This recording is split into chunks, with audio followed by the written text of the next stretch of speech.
The BBC is 100! Happy birthday! And over the years, the corporation has made a huge amount of brilliant comedy. Today, we don't look at the 100 best comedies because that would take forever, but we do count down the 10 very best BBC comedies ever committed to tape. Don't panic! What else is there to do?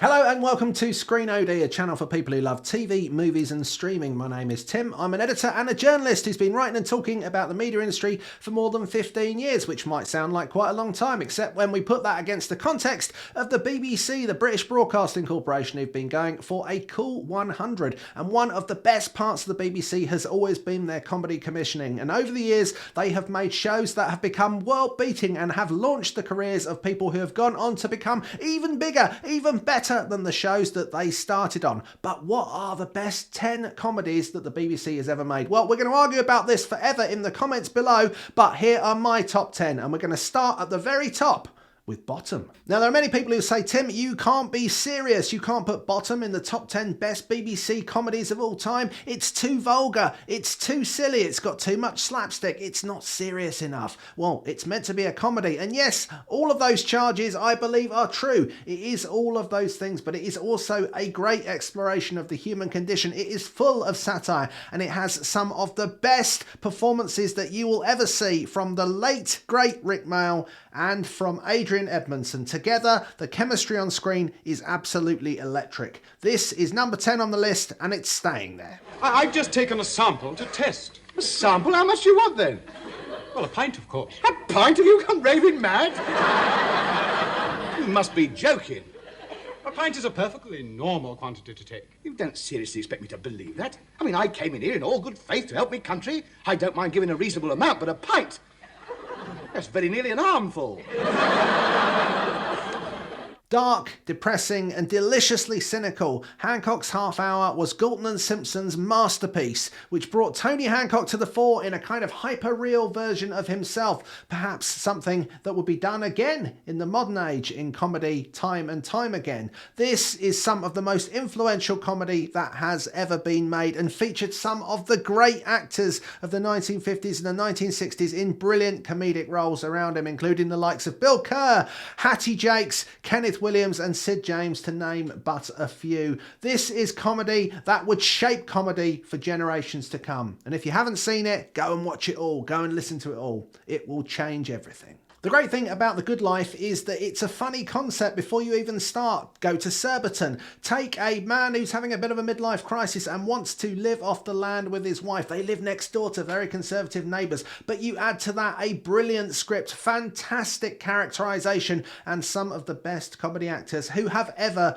been on screen, and you have yourself a hit. You've got Richard Bryars, you've got Paul Eddington, Felicity Kendall and Penelope Keith at the absolute top of their game. You will not find better chemistry in a comedy programme. This is a brilliant piece of television. News. London Transport say they may have to close the underground system due to an infestation of horses. A report described the conditions in the equine plague as like an abattoir in a power cut. Ted Moore reports. Thanks, Chris. In the 1990s, when the day-to-day came from Radio 4's On the Hour and turned into a TV show, Chris Morris and Armando Iannucci's complete masterpiece of satirical comedy felt at times, and I lived through it, a little bit far-fetched. We thought, well, it's not going to get that bad. But living in 2022, surrounded by the internet and with rolling news being beamed to the moon and onto the waves of the sea, I would imagine, this is a show that now looks like it predicted everything that would happen and more. This is important comedy and brilliant comedy, not least because it also introduced to TV for the very first time on television the character of Alan Partridge. Now, he went a long way and he may or may not still be in this list somewhere else, but that in itself is a great reason to go back and watch it. If you wonder whether or not Anthony Jay and Jonathan Lynn's Yes Minister and Yes Prime Minister were a success, all you need to do is realise that it was very, very popular with the political classes in the 1980s and has been ever since. It's also incredibly popular with people who don't like the political classes and has been ever since, which shows you it ticks a lot of boxes because it is a fantastic satire and it's a brilliant script. But one of the things that really makes Yes Minister and Yes Prime Minister work fantastically are the trio at the centre of the show. You have Paul Eddington as Jim Hacker, you've got Nigel Hawthorne as Sir Humphrey Appleby, and you have Derek Folds as Bernard Woolley. Between those three, you have comedy gold, and every time you watch it, it just gets better. Ladies and gentlemen, the highlight of our show. Ta-da!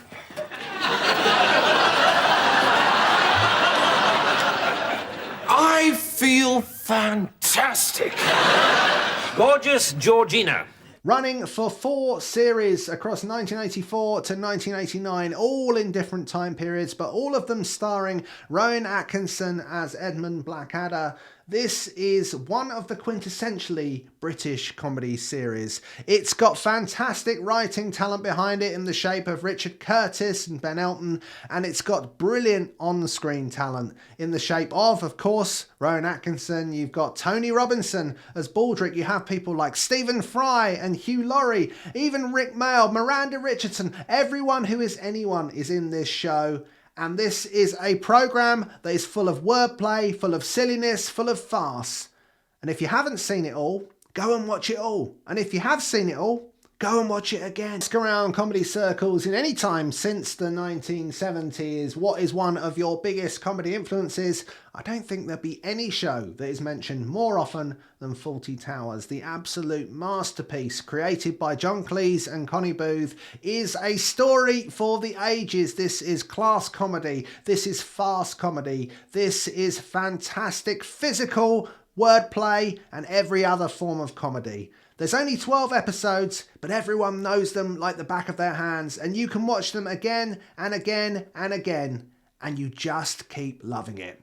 What a fantastic show, what an important part of British comedy, and it always will be. The idea of Alan Partridge was already funny, and when he had his chat show on the radio, Knowing Me, Knowing You, and then on the TV, he was a fantastic character. But he went to a whole new level when Steve Coogan, Peter Bainham, and Armando Iannucci took him from a 2-dimensional presenting character to a 3-dimensional man, kind of on the edge, living in a travel tavern in Linton, equidistant between London and Norwich. Now, there'll be a lot of people complaining in the comments below, and go for it, it's fine, who will say you can't put I'm Alan Partridge ahead of Fawlty Towers in the list. Well, I have, and I did. I think in modern comedy terms, I'm Alan Partridge is one of the absolute greatest. This is a fantastic character, beautifully presented, fantastically executed storylines. This is comedy for the ages, and people will continue to talk about it in the breath of one of the best BBC comedies alongside the likes of Fawlty Towers and whatever else is left on this list